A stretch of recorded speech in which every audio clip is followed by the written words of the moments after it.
기도하겠습니다. 하나님 아버지, 하나님께 마음껏 찬양케 하시니 감사합니다. 하나님의 뜻을 행하라 하신 이 당부의 찬양처럼 오늘도 주님의 말씀에 우리가 귀를 기울이고 그 깨달음을 우리의 삶을 통해 행할 수 있도록 성령님 세임 주시옵소서. 예수님의 이름으로 기도하옵나이다. 아멘. 서로 축복하겠습니다. 날마다 주님과 동행합시다. 한 번 더 축복할까요? 당신은 주님께 꼭 필요한 사람입니다. 할렐루야. 오늘은 9월의 첫 주일이고요. 날마다 주님과 함께 지난주 한 번 쉬었다가 이어지는 12번째 시간입니다. 오늘은 사람이 있는 곳에 주님도 계신다라는 제목으로 하나님의 말씀을 전하도록 하겠습니다. 오늘 우리는 예수님을 따라 이제 새로운 지역으로 좀 들어가 보려고 합니다. 이를 위해 오늘은 먼저 지도를 하나 보여주려고 합니다. 앞으로도 이제 한동안 우리 마태복음을 본문으로 해서 하나님의 말씀을 듣게 될 건데요. 이 말씀이 이렇게 배경이 되는 그 예수님 시대의 이스라엘 지도 하나 정도는 우리가 머릿속에 집어넣는 게 좋겠다 생각하기 때문입니다. 세세한 지명을 보여주는 지도가 많은데요. 그런 지도는 뭐 보여줘도 돌아서면 잊어버리니까 그런 거 말고 핵심적인 지명을 알 수 있는 그런 지도를 보도록 하겠습니다. 자, 이제 지도를 통해 알 수 있는 대로 오늘날에도 그렇지만 예수님 시대 이스라엘은 저렇게 이제 동서로는 폭이 좀 좁고요. 남북으로는 또 길쭉한 그런 땅을 가지고 있었습니다. 그리고 우리식으로 말하면 이제 크게 세 개의 도가 눈에 보이는데요. 맨 위에가 뭐예요? 갈릴리 도. 중간은요. 사마리아 도. 자, 맨 아래쪽으로 가면요. 유대 도입니다. 이렇게 세 개의 도가 이 나라를 구성하고 있는 거예요.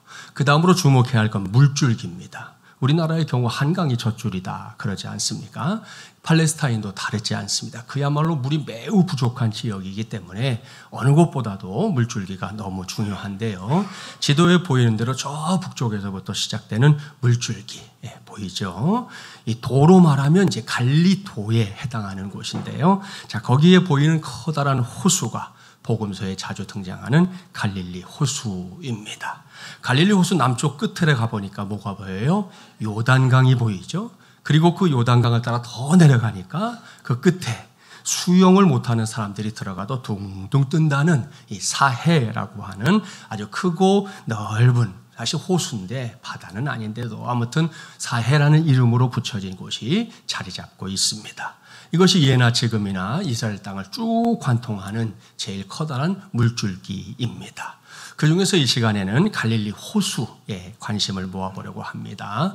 갈릴리 호수를 직접 가서 보면 호수의 한쪽 끝에서 다른 쪽 건너편 끝이 이렇게 한눈에 들어오질 않아요. 우리 석촌호수를 가면 이쪽 끝에서 저쪽 끝이 보이잖아요. 그래서 이게 호수구나 알 수 있는데 갈릴리 호수는 너무 넓어가지고 이쪽에서 저쪽이 보이지 않으니까 사람들이 생각하기를 호수라고 생각하기도 했지만 갈릴리 바다라고도 생각해서 성경에 보면 갈릴리 바다라는 그런 명칭으로 나오는 것을 확인할 수 있고요. 또 성경에 보면 똑같은 곳인데 게네사렛 호수라고 하는 이름으로도 언급되기도 합니다. 이건 갈릴리 호수의 북서쪽 해안으로부터 지중해가 보이잖아요. 그 지중해로부터 내륙으로 길이가 한 6km, 또 너비는 한 4km에 걸쳐서 펼쳐져 있는 비옥한 평원을 게네사렛이라고 불렀기 때문입니다.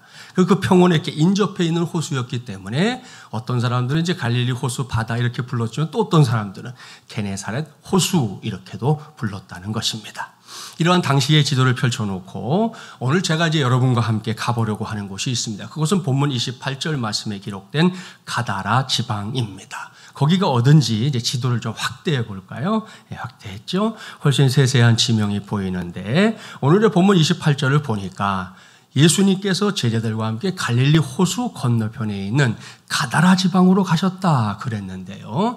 같은 사건을 다루고 있는 마가복음 5장 말씀에 따르면 이곳은 갈릴리 호수 근처에 있는 거라사라는 지명을 가진 마을이었다는 것도 확인이 가능합니다. 그러니까 예수님께서 제자들과 함께 갈릴리 호수를 이제 건너가서 조금 더 내려가셔서 거라사라고 하는 그곳에 들어가셨다는 겁니다. 그리고 그곳에서 예수님께서 만난 사람들이 성경에 지금 등장하는 거예요.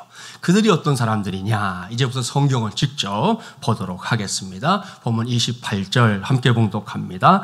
또 예수께서 건너편 가다라 지방에 가시매 귀신 들린 자 둘이 무덤 사이에서 나와 예수님을 만나니 그를 몹시 사랑하여 아무도 그 길로 지나갈 수 없을 지경이더라. 여러분, 이 말씀을 보세요. 여기에 언제 봐도 우리의 마음을 아프게 만드는 사람들이 두 사람 등장합니다. 성경의 표현을 그대로 옮겨보면 그들이 누구냐?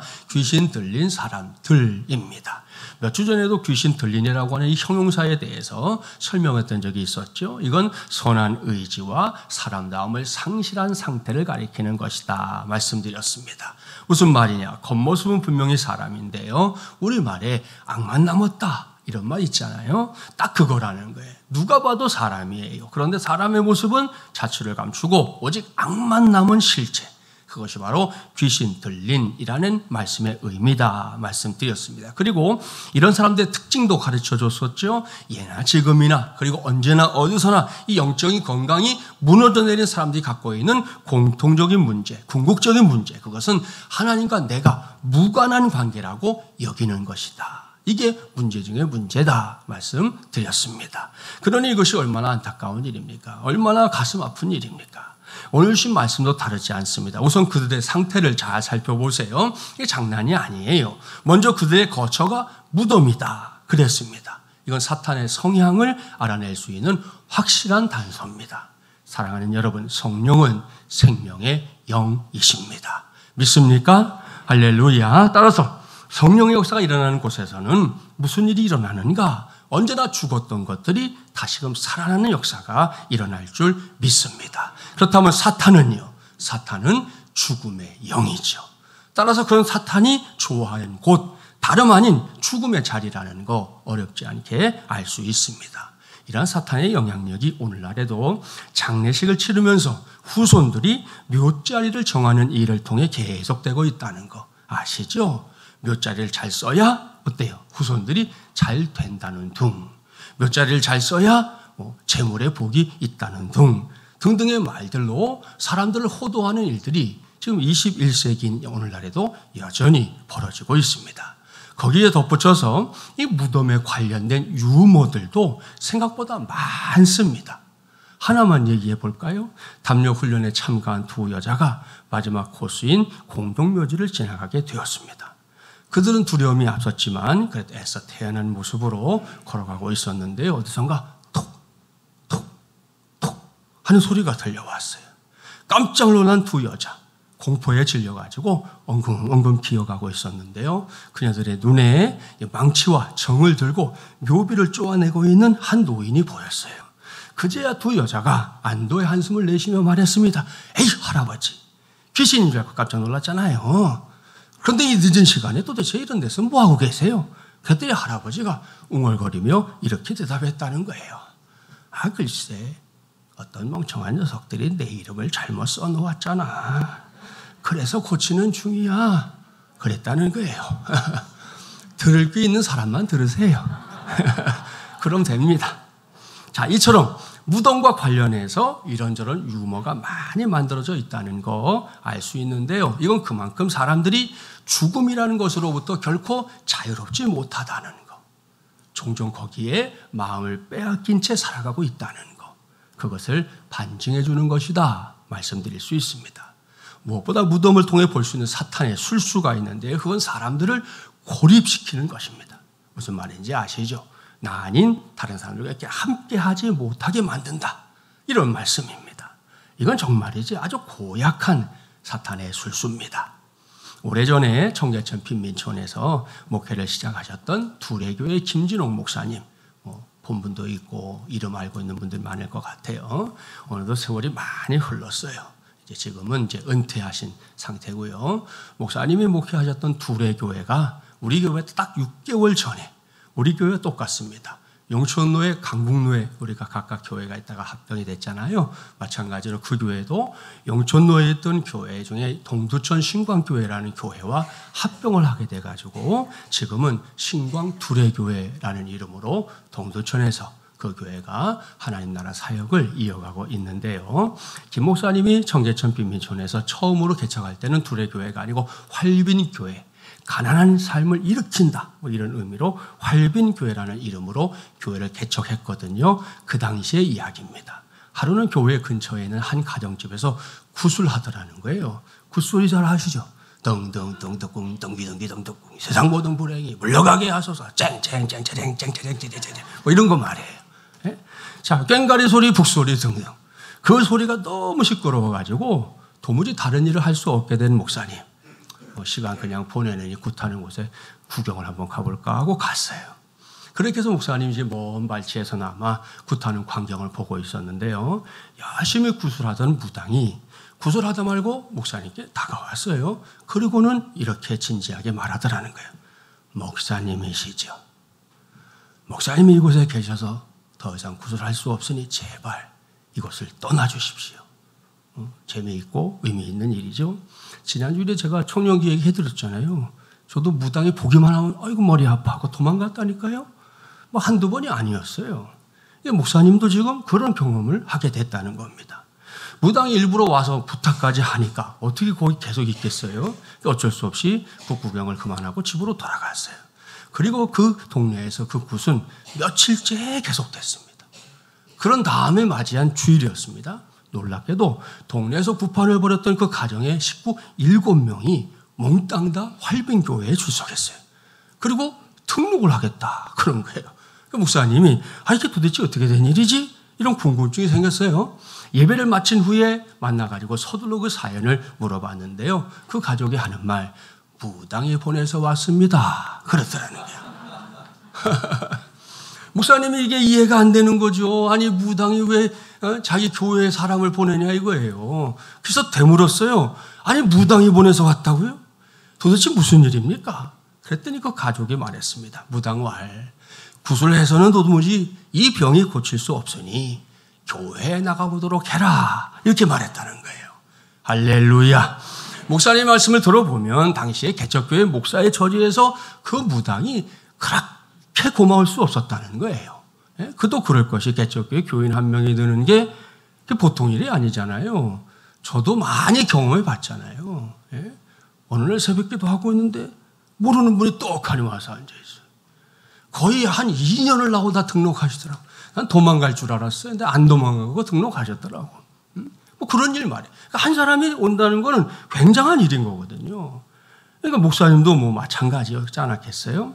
그래가지고 아무튼 너무 고마운 마음에 목사님이 기회가 되면 한 사람도 아니고 7명이나 보내셨으니까 내가 꼭 고맙다는 인사 정도는 해야 되겠다 마음 먹었다는 거예요. 그러더니 이제 어느 날 마침 길을 가는데 무당이 저 앞에서 가는 게 보였어요. 그래서 일부러 막 찾아가서 목사님 먼저 말문을 열었습니다. 선생님 지난번엔 참 고마웠습니다. 선생님께서 그 가족에게 우리 교회에 가라고 해주셨으니 말입니다. 이렇게 인사를 했더니 그때 이 무당이 뭐라고 했느냐. 목사님 별 말씀 다 하십니다. 같은 업종에 종사하는 사람들끼리 참 하여튼 같은 업종에 종사하는 사람들끼리 서로 돕고 살아야지요. 그러더라는 거예요. 자, 기가 막힐 노릇이. 목사님도 어이가 없었지만 뭐 신세를 진 마당이잖아요. 그러니까 뭐라고 따질 수도 없었어요. 그런데 그 무당하고 이제 이야기하다가 헤어지는데 마지막에 이런 말을 했다는 겁니다. 목사님, 저도 언젠가는 교회로 돌아갈 겁니다. 어쨌든 모든 신들 중에서 예수님이 최고의 신이라는 거 웬만한 무당들은 다 압니다. 그랬다는 거예요. 할렐루야. 여러분 잘 들었죠? 무당들도 예수님을 인정한다는 사실 말입니다. 이건 제가 뭐 단 1도 보탠 게 없어요. 있는 그대로 들은 그대로 전해드리는 거예요. 그런데도 멀쩡하게 신앙생활 하다가 간혹이에요. 사탄의 유혹에 빠져서 내림굿을 받는 성도도 있습니다. 참 가슴 아픈 일이죠. 저는 이것이 교회가 사명을 제대로 감당하지 못한 결과다 이렇게 생각하는 목사입니다. 생각해 보세요. 어떤 사람이 어느 날부터인가 영적인 문제에 이렇게 휩싸이게 된 거, 그건 정말이지 안타까운 일입니다. 가능한 한 없으면 좋은 일이죠. 그러나 세상살이가 뭐 우리의 바람대로 늘 돌아가는 건 아니잖아요. 그래서 그럴 때는 그 다음이 중요합니다. 그런 사람이 마치 브레이크가 고장난 자동차처럼 끝까지 달려갈 동안 그동안 교회가 뭘 했느냐? 이겁니다.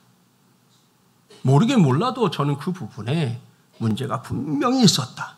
이렇게 생각해요.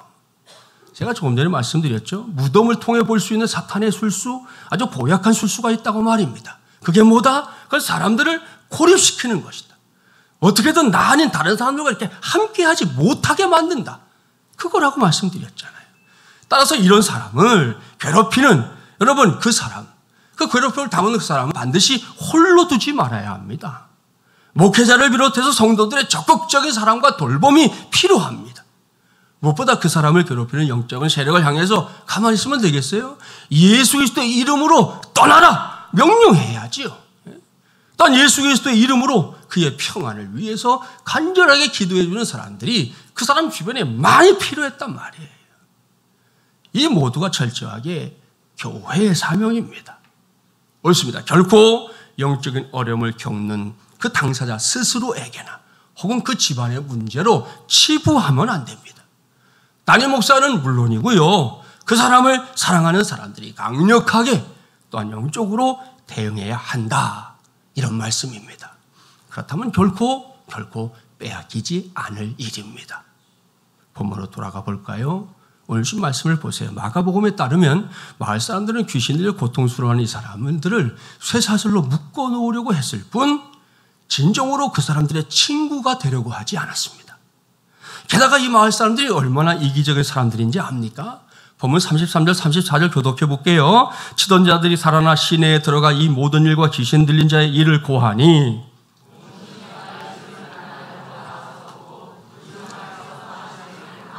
보세요. 이 말씀은 예수님께서 귀신 들려 고통당하던 이 사람들을 고쳐주신 직후의 일입니다. 그런데 보십시오. 마을 사람들이 예수님을 찾아왔대요. 그래서 아이고 예수님을 반겨주려고 그러나 그때 아니에요. 그들이 하는 말이 뭡니까? 기껏 한다는 말. 그것은 예수님에게 우리가 살고 있는 이 가다라 지방을 좀 떠나주십시오. 이런 요구였다는 거예요. 왜? 이번 일로 인해서 우리 마을이 뭔가 성가신 일에 연루되는 게 싫다 이거죠. 우리 안에 그런 일이 일어나는 거 원하지 않는다 이거예요. 여러분, 당시에 가다라 지방의 사람들은 이런 사람들이었습니다.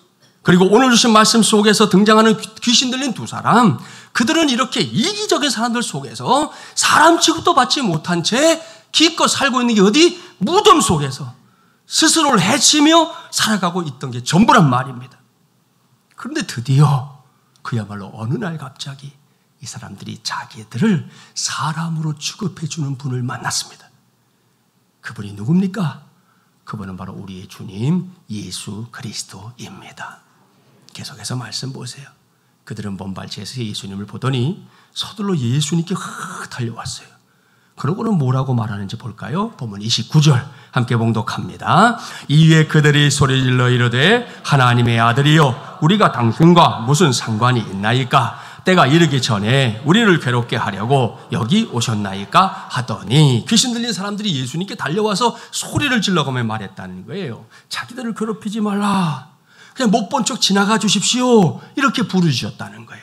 이것이 이 사람들의 외침이 아니라는 거, 그 정도는 아시죠? 그렇습니다. 이건 이 사람들을 괴롭히고 있었던 귀신의 외침이었습니다.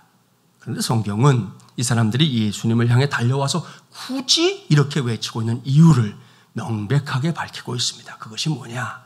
오늘 주신 말씀 마태복음에는 자세한 기록이 없는데요. 같은 사건을 기록하는 마가복음에 오히려 좀 더 풍성하게 기록되어 있는데 그 마가복음을 보면 확실하게 알 수 있어요. 그것은 예수님께서 그들이 예수님 앞에 이렇게 찾아오기 전에 이미 먼저 더러운 귀신을 향해 그 사람들을 더 이상 괴롭히지 말고 나오라! 이렇게 선포하셨기 때문입니다. 할렐루야. 사랑하는 마지물려난 가족 여러분, 여기서 우리는 다시금 우리가 주님을 사랑하기 전에 먼저 우리를 사랑해 주시는 예수님의 위대하고 놀라운 사랑 확인할 수 있습니다. 그렇습니다. 지금까지 단 한 번도 내가 먼저 주님을 사랑한 적이 없습니다. 지금까지 단 한 번도 우리가 먼저 주님을 사랑한 적이 없습니다. 도리어 우리는 이 핑계 저 핑계 앞세우며 주님의 부르심을 외면할 때가 더 많았습니다. 아니, 예수님 생각하면 괜한 것을 신경 써야 할 것 같아서 때로는 적당히 모른 척, 내 안에 들리는 주님의 음성이 있어도 못 들었어 하고 그렇게 지냈던 시간들 매우 많았습니다. 그렇다면 주님은 어떻습니까? 주님은 그야말로 한결같은 분이에요. 언제나 우리보다 먼저 우리를 사랑해 주시는 분입니다. 어디서나 우리보다 먼저 우리를 사랑해 주시는 분입니다. 그 위대하고 놀라운 사랑, 그 거룩하고 어마어마한 사랑 때문에 오늘도 우리가 이렇게 바로 이곳에 앉아있는 줄 믿습니다. 마찬가지입니다. 귀신 들려 고통당하고 있던 이 사람들 예수님이 먼저 사랑하셨습니다. 그래서 그들이 예수님 앞에 달려오기도 전에 먼저 그 사랑으로 그 사람들을 괴롭히고 있었던 귀신들에게 그들을 떠나라 이렇게 명령하셨던 거예요. 그 이후의 일 어떻게 됐습니까? 오늘의 본문인 마태복음보다 좀 더 상세한 기록을 담고 있는 마가복음에 따르면 당시에 이 사람들을 괴롭히고 있던 귀신의 이름이 나오거든요. 거기에 보니까 군대 귀신이다 그랬어요. 군대는 헬라어로 레기온이라고 하는데 이것이 뭘 말하느냐? 로마 군대에서 여단급의 규모, 굉장히 많은 군인들을 이야기하는 거죠. 여단급의 규모를 레기온 그럽니다. 따라서 이 말은 지금 이 사람들을 괴롭히고 있는 귀신이 숫자상으로 보면 얼마나 된다? 그저 한둘이 아니라 다수다. 매우 많았다. 이런 의미인 거예요. 그러니 이 사람들을 얼마나 괴로웠겠어요? 그 속이 얼마나 시끄러웠겠습니까? 귀신이 한둘만 돼도 머리가 깨질 판인데 다수의 귀신들을 상대해야 하니 말입니다. 아무튼 예수님에게 떠나라 이런 명령을 받은 군대 귀신들, 예수님의 명령이 떨어지자 두려워하면서 자신들이 그 사람들을 떠나서 들어갈 곳이 어딘가 찾았습니다. 그러다가 근처에 마침 있었던 돼지떼를 발견하고는 거기로 자기들이 들어갈 수 있도록 예수님 좀 허락해 주십시오 그렇게 청하고 있는 거예요. 그때 어떤 일이 일어났는지 볼까요? 본문 30절부터 32절 교독합니다. 제가 먼저 읽지요. 마침 멀리서 많은 돼지떼가 먹고 있는지라.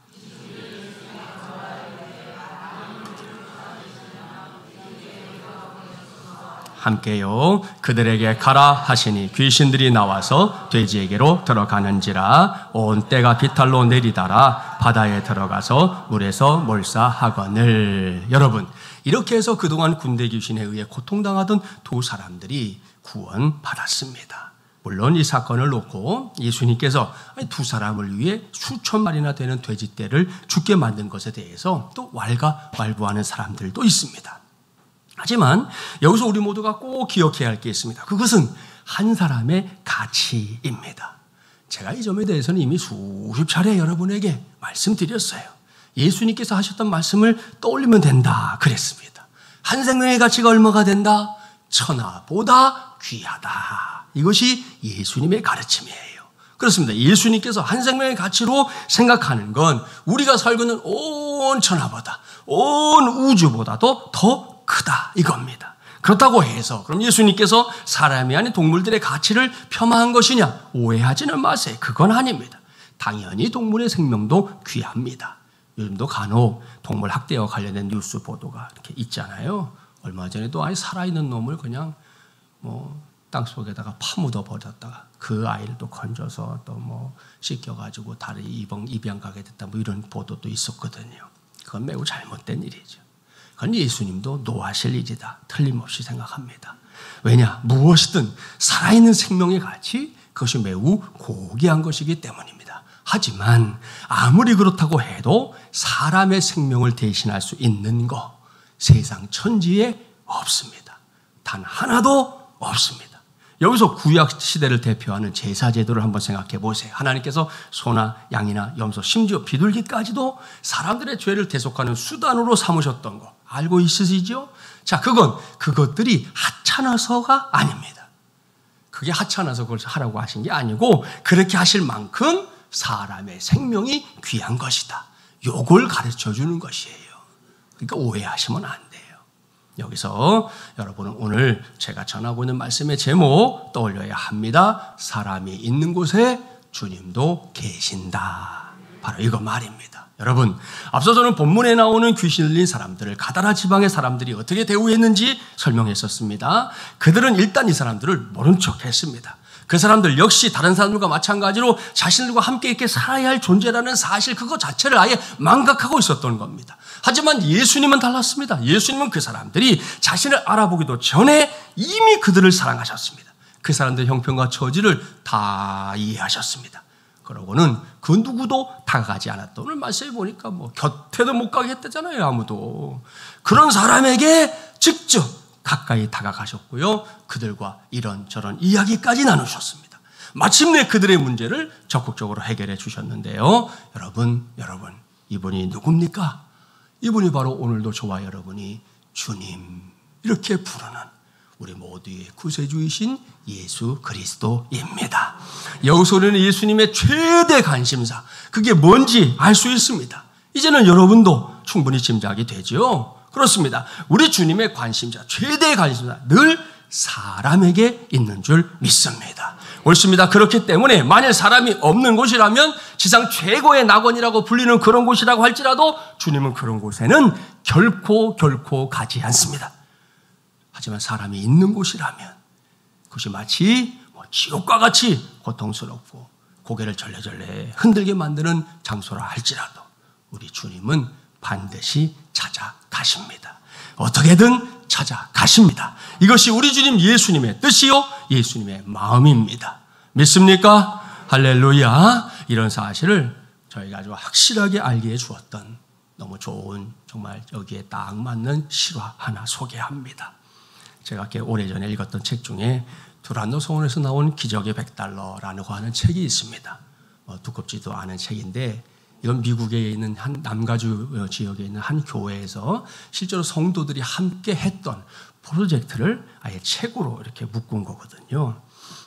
선선한 가을이 됐는데 이런 책 한 권 정도는 여러분이 올 가을에 읽으면 참 좋겠다 그렇게 생각해요. 아무튼 이 책에는 다양한 사건들이 상세하게 기록되어 있습니다.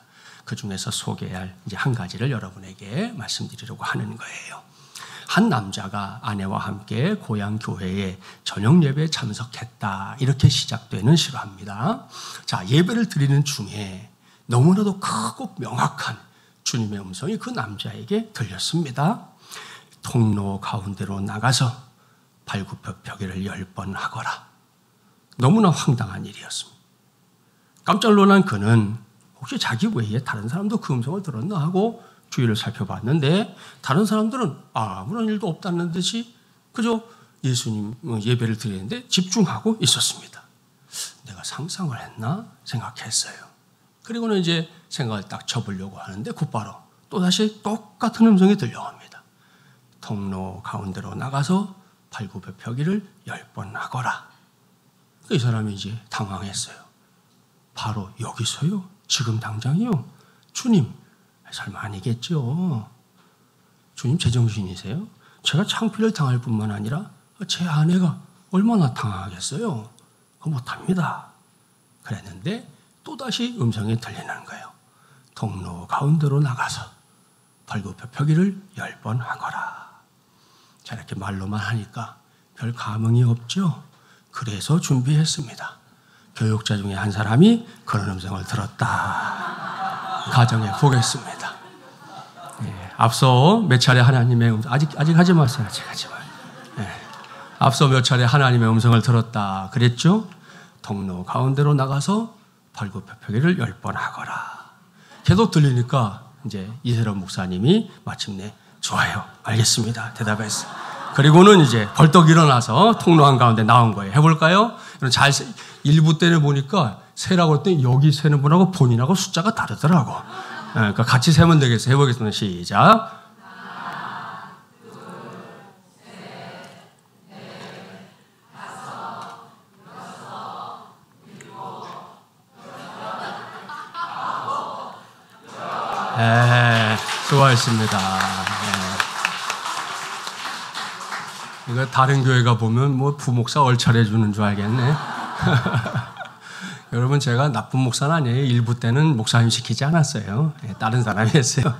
우리 전사님 중에 한 분이 해줬는데 자 아무튼 이렇게 한 다음에 자기 자리로 들어가서 앉았어요. 그때 그를 쳐다보는 아내의 표정이 어땠을까요? 짐작이 가죠. 아니 이 사람이 미쳤나 지금 창피해 뭐 이러고 있었지 않았겠어요? 자, 그렇지만 이 사람은 어깨를 한번 으쓱하고는 아내에게 나중에 자기에게 일어난 일을 설명하리라 생각했어요. 물론 아내가 자기를 믿어줄지는 모를 일이었어요. 자, 그런데 예배가 끝나자마자 저 뒤에 앉았던 사람 중에 한 남자가 아내의 부축을 받아서는 앞으로 이렇게 오더니 이 팔굽혀펴기를 한 남자에게 다가온 거예요. 겉모습만 봐서는 아주 자신만만해 보이고 아주 강해 보이는 그런 남자였는데 이 남자의 얼굴에 놀랍게도 아주 뜨거운 눈물이 뚝뚝뚝뚝 흐르고 있었고 뭔가 말을 하려고 이렇게 애쓰고 있었습니다. 그 남자 앞에 서서 이 사람이 말문을 여는 거예요. 침묵이 흘러요. 저는 오늘 교회 뒤쪽에 앉아 있었습니다. 그런데 또 침묵이 흘러요. 오늘 정말 교회에 오기가 싫었습니다. 눈물을 훔치며 그 남자가 말을 이어갑니다. 제 마음에 하나님에 대한 거부감과 상처가 있었거든요. 다시 침묵이 흘러요. 그래서 저는 하나님이 계시다는 사실을 증명할 어떤 사건을 보여달라고 했어요. 남자 얘기가 계속돼요. 하나님을 시험하기로 마음먹은 거예요. 저는 하나님께 이렇게 말했습니다. 오늘 예배 중에 누군가 자진해서 일어나 통로 한가운데로 나와 팔굽혀펴기를 10번 한다면 제가 하나님을 믿겠다고 말입니다. 그 남자는 이렇게 말하고는 그 팔굽혀펴기를 해주었던 그 남자의 품에 안겨서 정말이지 엉엉 그냥 통곡하듯 그렇게 울었습니다.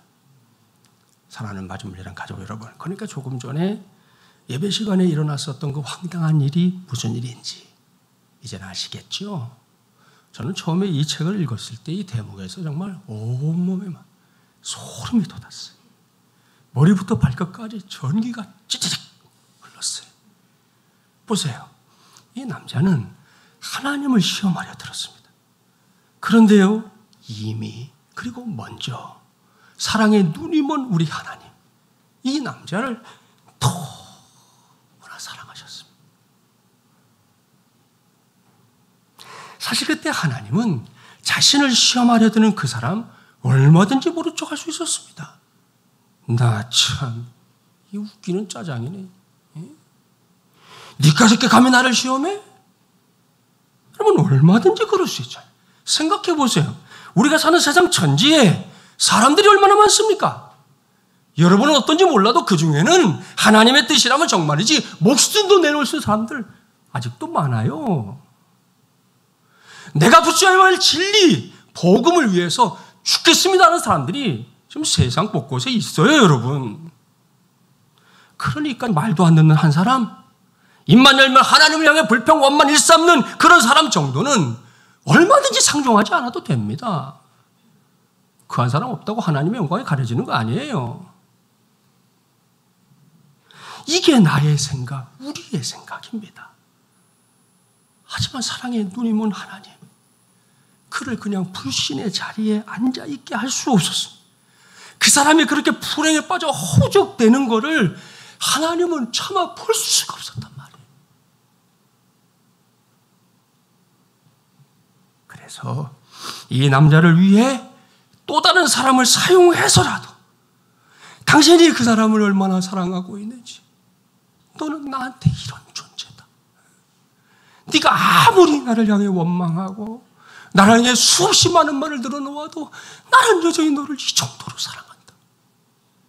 내가 사랑하는 건 바로 너다 라는 것을 그렇게 가르쳐 주셨던 것입니다. 사랑하는 마중물이라는 가족 여러분, 이것이 바로 사람이 있는 곳에 주님도 계신다 라는 말씀의 의미입니다. 그렇습니다. 2023년 9월의 첫 주일, 오늘 이 시간 우리가 만날 하나님이 바로 이런 하나님이에요. 저와 여러분을 너무 많이 그야말로 차고 넘치게 사랑하시는 그 하나님 말입니다. 저와 여러분 사람들이 있는 곳이라면 어디든 언제든 찾아가시는 우리 주님 말입니다. 그걸 전제하고 이 시간에 들려주시는 하나님의 말씀을 다름 아닌 내게 주시는 말씀으로 확실하게 받고 믿는 저와 여러분이 되기를 주님의 이름으로 축복합니다. 그리고 오늘 이후에 서둘러서 주님의 음성에 여러분도 귀를 기울여 보십시오. 주님께서 우리도 사랑하시기 때문에 여러분, 예수님이 오늘 성경에 나오는 이 두 사람, 또 미국 그 남가주 지역에 있는 그 한 남자, 그 사람만 사랑하는 거 아니잖아요. 우리도 사랑하시기 때문에, 또한 그 사랑을 증명하기 위해서 저와 여러분에게도 아주 이상하기 짝이 없는 음성을 들려주시는 날이 올지도 모릅니다. 슈퍼마켓에 쇼핑하러 간 저와 여러분에게 물구나무 서기를 하라 말씀하실지 몰라요. 자녀들의 체육대회를 학교에서 주최하는데 그걸 보러 갔더니 난데없이 단상에 올라가서 쪼그려뛰기 30배 해라 그렇게 말씀하실지도 몰라요. 이렇게 역사하시는 주님께서 계시는 곳, 그곳은 바로 사람들이 있는 곳인 줄 믿습니다. 할렐루야. 그러니 사랑하는 여러분, 주님을 믿으십시오. 그것도 확실하게 믿게 되기를 주님의 이름으로 축복합니다. 우리의 삶에 상처도 있고 우리가 함께 신앙생활하면서 하나님이 도무지 이해되지 않았던 때도 있지요. 목사도 있고요. 여러분도 있어요. 그래도 주님을 믿으십시오. 그리고 기억하십시오. 사람이 있는 곳에 주님이 계십니다. 우리가 믿거나 말거나 우리가 인정하거나 말거나 주님은 사람이 있는 그곳에 반드시 함께 계십니다. 나와 함께 계십니다. 너와 함께 계십니다. 우리 모두와 함께 계십니다. 이것이 우리 모두의 고백이 되기를 간절히 바랍니다. 이건 반드시예요. 아마도 혹은 어쩌면 바라기는 이런 거 아닙니다. 반드시입니다. 무슨 일이 있어도 어떤 상황에서도 하늘이 두 쪽이 난다 해도 심지어 사탄이 판을 치는 세상 한복판 속에도 사람이 있는 곳에는 주님이 반드시 계십니다. 그리고 그 주님은 우리를 고쳐주시는 주님이에요. 우리를 생명의 길로 인도하시는 주님이십니다. 이러한 사실을 확고부동하게 믿는 건 물론이고 그 주님께서 우리를 새롭게 하시는 은혜, 오늘 통해 다시금 충만하게, 아주 충만하게 받고 누리는 우리 모두가 되기를 주님의 이름으로 간절히 축원합니다. 기도합시다. 전능하시고 자비로우신 하나님 아버지, 오늘도 하나님의 음성에 우리 모두가 귀를 기울이게 하시니 감사합니다. 오늘은 날마다 주님과 함께라는 주제의 말씀 아래 가다라 지방에 들어가셨던 예수님께서 무덤 사이에 거하던 두 사람에게 베푸셨던 놀랍고 귀한 은혜 목격하게 해 주셨습니다. 귀신 들린 삶을 살고 있던 그들, 사람 취급도 받지 못했고요. 사탄의 고약한 술수로 인해 사람들로부터 고립된 인생 살 수밖에 없었습니다. 그런데 바로 그곳에 우리 예수님 찾아오셨습니다. 예수님은 그렇게 먼저 그들을 사랑하셨고 그들을 위해 최선을 다하셨습니다. 결국에는 그들을 귀신 들린 상태에서 벗어나 자유하게 하셨습니다. 오늘 주신 말씀을 통해 우리 모두가 하나님의 음성 듣게 하여 주시옵소서. 그 음성은 사람이 있는 곳에 주님도 계신다. 바로 이겁니다. 그렇습니다. 예수님의 관심은 바로 사람입니다. 나입니다. 우리입니다. 그렇기 때문에 만일 사람이 없는 곳이라면 지상 최고의 낙원이라 할지라도 주님은 그런 곳에 결코 가지 않는다 말씀하셨고요. 사람이 있는 곳이라면 그곳이 마치 지옥과 같이 고통스럽고 고개를 절레절레 흔들게 만드는 장소라 할지라도 주님은 반드시 찾아가신다 말씀하셨습니다. 또한 사람을 구원하기 위해서라면 발굽혀펴기도 시키시는 것, 그것이 예수님의 뜻이요 예수님의 마음이라는 것, 오늘 우리 모두가 확실하게 깨닫게 하여 주시옵소서. 그러한 깨달음으로 오늘 이후 험하고 악한 세상 한복판에서도 주님과 동행하는 삶을 살아내는 우리 모두, 우리 교회 되게 하여 주시옵소서. 이 모든 말씀 우리 주님 예수 그리스도의 이름으로 간절히 기도하옵나이다. 아멘.